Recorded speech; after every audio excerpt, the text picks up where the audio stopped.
Hey friends, I'm curious, have you been affected by Kobe's passing? Is it something that you're feeling on a very deep level and maybe even surprised by how emotional you feel by it? And are you noticing that maybe you're not the only one, that other people are feeling it really, really deeply, and maybe even curious why?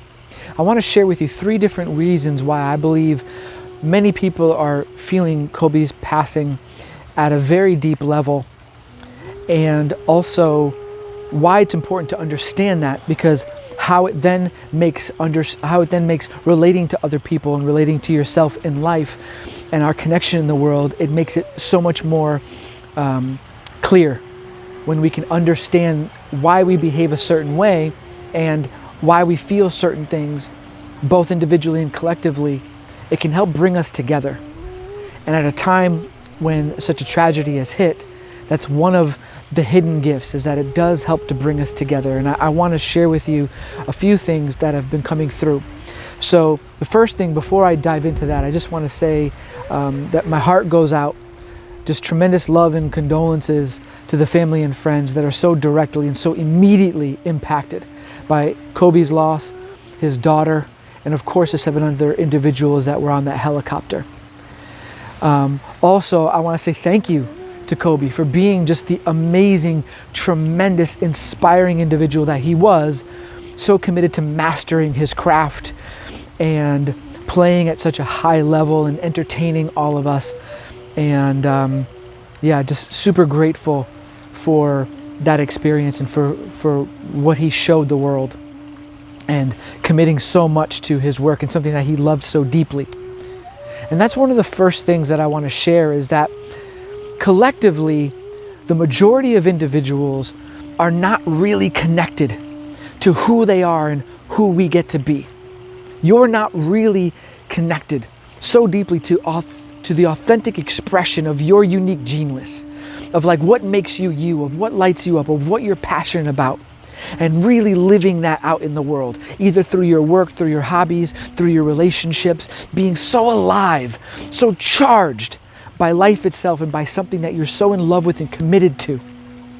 And so immediately we are inspired by that. It's one of the reasons why we feel so lit up and connected to and addicted to social events and to sporting events when we see people behaving and performing at that level, because it shows us something within us. It reflects back to us a desire that we have to live at a high level, to live so fully and completely, to play so full out in life.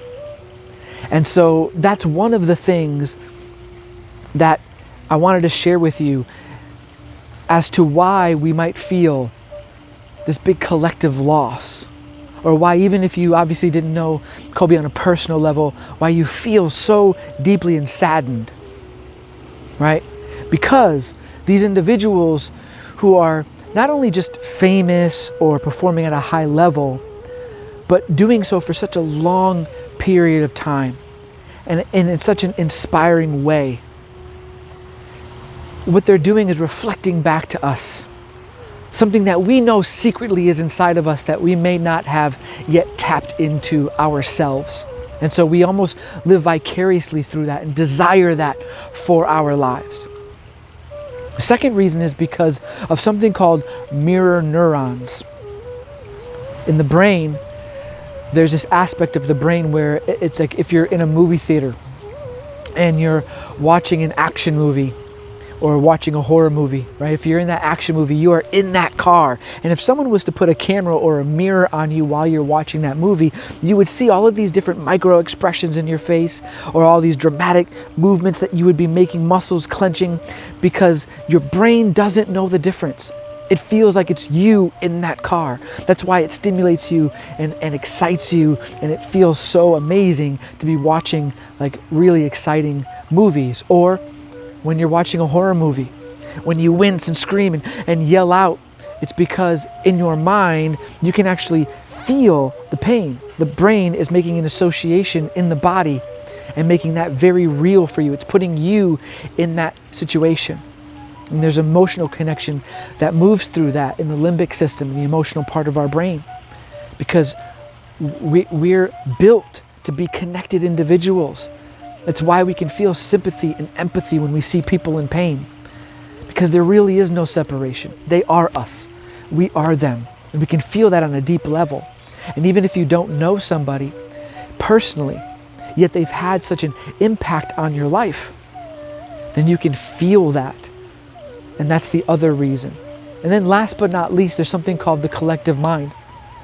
It's like the hive mind, like in a beehive, how all of these organisms, all these bees move and act and behave as one collective organism. Humans, when we're not feeling afraid and separated, when we're feeling connected and united by something, we have that same ability to unite and connect as one mind, as one individual. And so when literally millions of people in one moment connect in an event like with 9/11, it's so easy for us to drop into our heart, for us to feel the emotion of another, for us to relate to one another.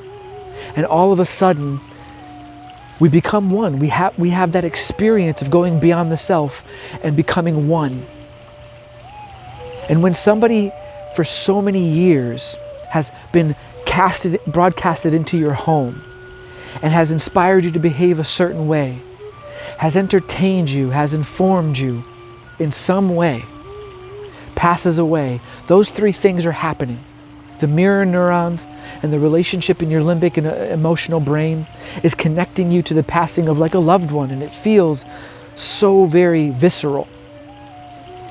And you're also so saddened by the loss of greatness because you inspire or aspire to be living in greatness yourself. And collectively, there's such a large amount of people thinking the same thing, feeling the same thing, that you can tap into that. You feel it too. You're swept up in that current because truly we are all connected. And so again, I just want to express, like, it's important. The reason why I bring this up is because of course it's beautiful to highlight such an amazing human being, an amazing career. Even when he was in the news for having cheated on his wife, the way that he handled that, I think most people would agree, was of a truly high caliber individual, to take responsibility and then to really dramatically change how he was showing up personally in his life, and to stay committed to his family even more so, and his marriage even more so, and to behave in integrity at a very high level.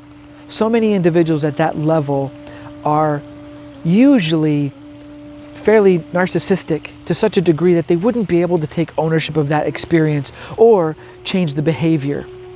And so as humans, we love an underdog. We love it when somebody is able to come back from these difficult situations, because we can all relate to that too.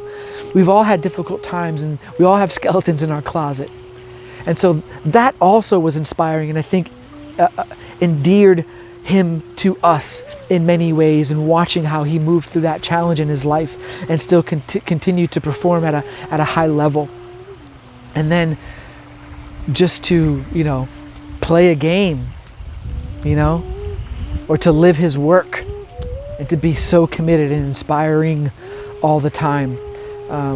He just touched a lot of lives. So again, great thanks to such an inspiring and amazing soul, and also deep, heartfelt condolences to his family and friends, and the family and friends of everyone on that helicopter. Sending lots of love.